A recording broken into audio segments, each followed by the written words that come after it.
মরুভূমির এক শহরে এমন এক ধনী পরিবার ছিল যাদের ধন সম্পদ এত বেশি ছিল যে মানুষ বলতো তাদের ঘরে স্বর্ণের অভাব নেই। কিন্তু কয়েক বছরের মধ্যেই সেই পরিবার ধ্বংস হয়ে গেল। কারণ একটাই, তাদের সম্পদের বড় অংশ ছিল হারাম রুজি থেকে। আসসালামু আলাইকুম ওয়া রাহমাতুল্লাহি ওয়া বারাকাতুহু। অনেক অনেক বছর আগে মরুভূমির মাঝখানে একটি সমৃদ্ধ শহর ছিল। শহরটির নাম ছিল আল কারিমা। এই শহরটি ছিল ব্যবসা বাণিজ্যের জন্য খুব বিখ্যাত। দূর দূরান্ত থেকে উটের কাফেলা এখানে আসত। মশলা, কাপড়, খেজুর, স্বর্ণ সবকিছুর বড় বাজার ছিল এখানে। শহরের মাঝখানে ছিল একটি বিশাল মসজিদ। আজান উঠলে পুরো শহর যেন থেমে যেত। লোকেরা দোকান বন্ধ করে নামাজে চলে যেত। কিন্তু এই শহরে এমন একটি পরিবার ছিল যাদের ধন সম্পদ ছিল অন্য সবার থেকে অনেক বেশি। এই পরিবারের প্রধান ছিল হাজী রাশিদ আল মালিক। রাশিদের ছিল বিশাল প্রাসাদ, তার ছিল অনেক উটের কাফেলা, বড় বড় গুদামঘর, দূর দেশে ব্যবসা আর অসংখ্য কর্মচারী। তার পরিবার শহরের সবচেয়ে ধনী পরিবারগুলোর একটি ছিল। তার দুই ছেলে ছিল, হামিদ এবং করিম। তারা বিলাসী জীবনযাপন করত। প্রাসাদের বাগানে ঝর্ণা ছিল, দামি কার্পেট ছিল, সোনার অলংকার ছিল। কিন্তু এই ধন সম্পদের পেছনে একটি বড় সমস্যা ছিল। এই সম্পদের বড় অংশই ছিল হারাম উপায়ে অর্জিত। রাশিদের ব্যবসা সবসময় সৎ ছিল না।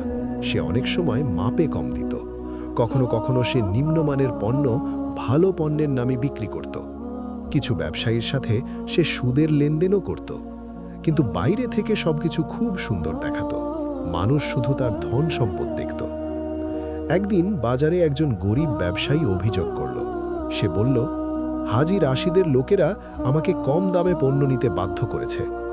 এই কথা দ্রুত ছড়িয়ে পড়ল, কিন্তু কেউ প্রকাশ্যে কিছু বলতো না, কারণ রাশিদের প্রভাব ছিল অনেক। এই শহরে একজন সম্মানিত আলেম ছিলেন, শাইখ ইউসুফ। তিনি ছিলেন খুব জ্ঞানী মানুষ। একদিন তিনি রাশিদের সাথে দেখা করতে গেলেন।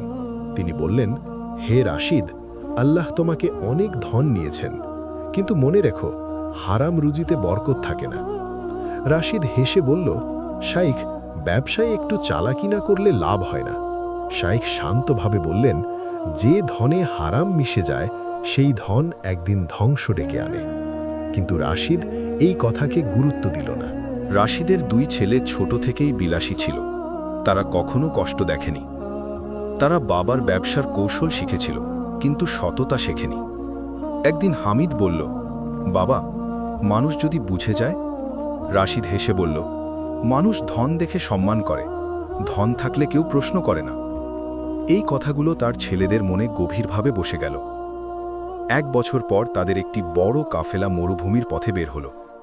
এই কাফেলাই ছিল খুব মূল্যবান পণ্য।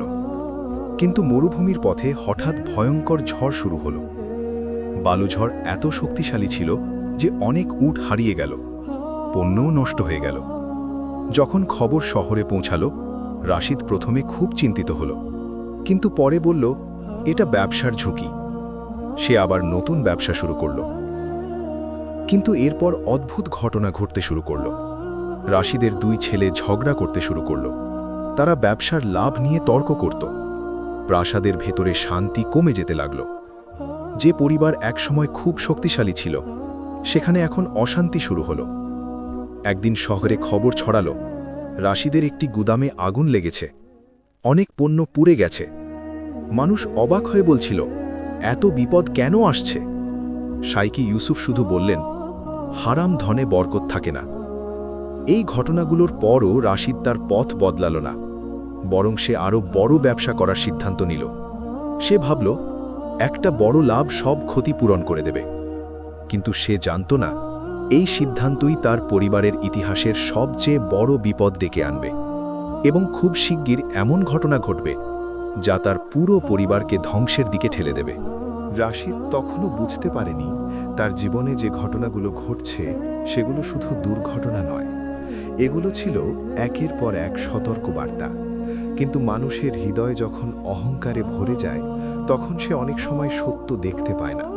রাশিদও ঠিক তেমনই ছিল। গুদামে আগুন লাগার পরে রাশিদ তার দুই ছেলেকে ডাকল। হামিদ এবং করিম প্রাসাদের বড় কক্ষে বসেছিল। রাশিদ বলল, আমাদের ক্ষতি হয়েছে, কিন্তু আমরা আবার উঠে দাঁড়াব। আমি এবার আরও বড় ব্যবসা করব। সে সিদ্ধান্ত নিল একসাথে অনেক পণ্য কিনে দূর দেশের বাজারে পাঠাবে। এই ব্যবসার জন্য সে শহরের অনেক মানুষের কাছ থেকে টাকা নিল। অনেকেই তার উপর ভরসা করে বিনিয়োগ করল, কারণ সবাই জানত রাশিদ ধনী মানুষ। কয়েক সপ্তাহ পরে বিশাল কাফেলা শহর ছেড়ে বের হলো। উটের পর উট, পণ্যের পর পণ্য। মানুষ দাঁড়িয়ে দেখছিল। কেউ বলছিল, এই ব্যবসা সফল হলে রাশিদ আরও ধনী হবে। কিন্তু মরুভূমির ভাগ্য সবসময় মানুষের পরিকল্পনা মেনে চলে না। এক রাতে কাফেলা মরুভূমির মাঝখানে থামল, কিন্তু গভীর রাতে একদল মরুভূমির ডাকাত আক্রমণ করল। তারা উট লুট করে নিল, পণ্য নিয়ে গেল। অনেক চালক প্রাণ বাঁচিয়ে পালিয়ে গেল। যখন খবর শহরে পৌঁছল, রাশিদ যেন পাথরের মতো হয়ে গেল, কারণ এবার ক্ষতি ছিল ভয়ঙ্কর। এই ব্যবসার জন্য রাশিদ অনেক মানুষের টাকা নিয়েছিল। এখন সেই টাকা ফেরত দেওয়ার সময় এসে গেল।